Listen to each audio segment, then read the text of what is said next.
இந்த புதிய மாதத்தை நாம் காண நமக்கு கிருபை செய்த நம்முடைய அன்பின் தேவனை துதிக்கும் துதியோடு இந்த புதிய மாதத்தை நாம் ஆரம்பிப்போம். இன்றைய வசனம், தியானத்தின் தலைப்பு, கர்த்தர் நம் நடுவில். செப்பனியா 3ஆம் அதிகாரம் 17ஆம் வசனம். உன் தேவனாகிய கர்த்தர் உன் நடுவில் இருக்கிறார், அவர் வல்லமையுள்ளவர், அவர் இரட்சிப்பார். நம்மை இரட்சிக்கும் படிக்கு, நமக்கு உதவி செய்யும் படிக்கு நம் நடுவில் இருக்கிற நம்முடைய தேவனாகிய கர்த்தர் வல்லமையுள்ளவர். அவர் நாமம் வல்லமையுள்ள தேவன் என்று ஏசாயா 9ஆம் அதிகாரம் 6ஆம் வசனத்தில் நாம் வாசிக்கிறோம். கர்த்தருடைய சத்தம் வல்லமையுள்ளது என்று சங்கீதம் 29 4ஆம் வசனத்தில் நாம் வாசிக்கிறோம். தேவனுடைய வார்த்தை வல்லமையுள்ளது என்று எபிரேயர் 4ஆம் அதிகாரம் 12ஆம் வசனத்தில் நாம் வாசிக்கிறோம். நம் நடுவில் இருக்கும் கர்த்தரின் நாமம், கர்த்தரின் சத்தம், கர்த்தரின் வார்த்தை வல்லமையுள்ளது. நம் நடுவில் இருக்கும் கர்த்தருடைய வல்லமையை நாம் அறிந்து கொள்ளும் போது நம்முடைய வாழ்க்கையிலும் அதிசயங்களை காண்போம். நம்முடைய துக்கமான சூழ்நிலைகளை சந்தோஷமாக மாற்றும் வல்லமை நம் நடுவில் இருக்கும் இயேசுவுக்கு உண்டு.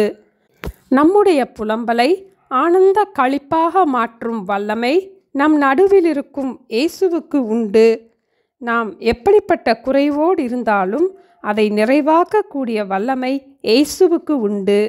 வாரத்தின் முதல் நாள் காலையிலே இயேசு உயிர்த்தெழுந்தார்.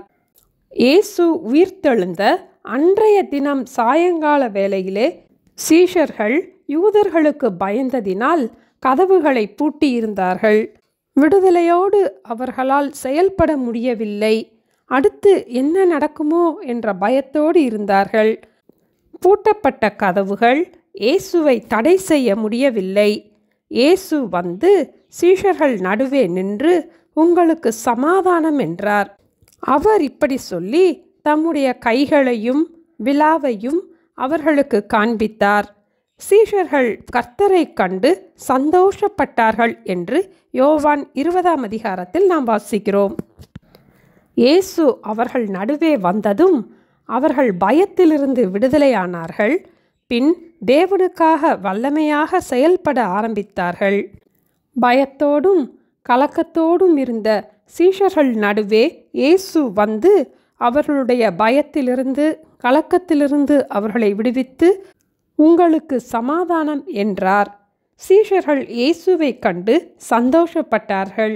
இன்றும் அதே உயிர்த்தெழுதலின் வல்லமையோடு நம்முடைய கலக்கத்தையும் பயத்தையும் நீக்கி நமக்கு சமாதானத்தை கொடுக்கும்படி இயேசு நம் நடுவில் இருக்கிறார். உன் தேவனாகிய கர்த்தர் உன் நடுவில் இருக்கிறார், அவர் வல்லமையுள்ளவர், அவர் இரட்சிப்பார். ஜெபிப்போமா? எங்களை நேசிக்கிற எங்கள் அன்பின் ஆண்டவரே, இந்த புதிய மாதத்தை நாங்கள் காண எங்களுக்கு உதவி செய்ததற்காக ஸ்தோத்திரம் அப்பா. ஒவ்வொரு நாளும் எங்களுக்கு உதவி செய்யும் படிக்கு உம்முடைய உயிர்த்தெழுதலின் வல்லமையோடு எங்கள் நடுவிலே இருப்பதற்காக ஸ்தோத்திரம் அப்பா. உயிர்த்தெழுதலின் வல்லமையோடு இருக்கிற இயேசுவை ஒவ்வொரு நாளும் எங்களுடைய வாழ்க்கையிலே காண எங்களுக்கு உதவி செய்ய ஜெபிக்கிறோம் அப்பா. இந்த புதிய மாதத்தை எங்களுக்கு ஆசீர்வதித்து தாங்கப்பா. உங்கள் பாதுகாப்பின் கரத்திலே எங்களையும் எங்கள் குடும்பத்தினரையும் அர்ப்பணிக்கிறோம் அப்பா. எங்கள் நடுவில் இருக்கிற தேவன் வல்லமை உள்ளவர், அவர் எங்களை இரட்சிப்பார் என்ற விசுவாசத்தோடு ஒவ்வொரு நாளும் நாங்கள் ஜீவிக்க எங்களுக்கு கிருபை தர வேண்டுமாய் இயேசுவின் நாமத்தில் ஜெபிக்கிறோம் பிதாவே, ஆமேன். Thank you. Have a blessed month.